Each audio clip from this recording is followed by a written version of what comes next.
7 heures du matin. Les familles, les amis et toute la communauté entourent les pénitents qui, après un carême de 10 jours, attendent les aiguilles.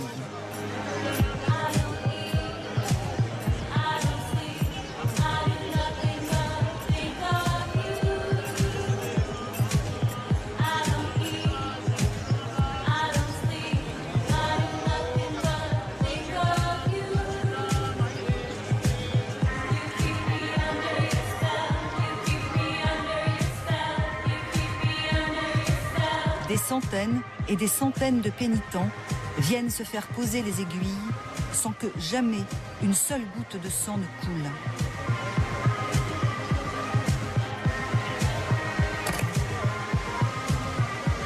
Dans la foule, Jean-Pierre Poutre, qui travaille pour Kalabati, est chargé de photographier et d'interviewer le maximum de participants afin que chacun puisse se retrouver le soir même sur le site. On sent rien en fait. Les aiguilles sur mon front, ça s'appelle des soulons. C'est ce que la déesse Marie-Yémen tient dans sa main tout le temps. C'est comme une sorte de fléchette pour se défendre contre le mal en fait. Et après sur mon bras, il y a des feuilles.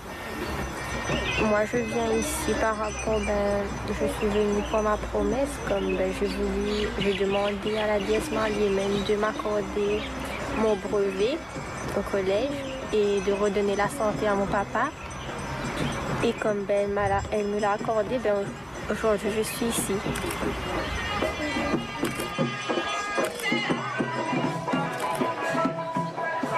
Et ça sur le site de Kalabati? Ah oui, bien. C'est bon alors.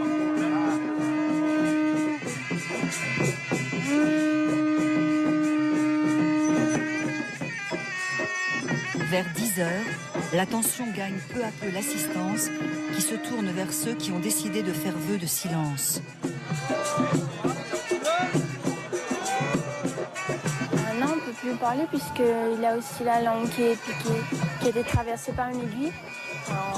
C'est aussi faire vœu de silence de se piquer la bouche. C'est pas que pour dire qu'on a piqué là.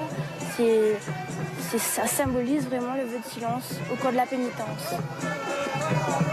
Il y en a qui s'attachent la bouche avec un morceau de tissu et il y en a d'autres qui se font piquer.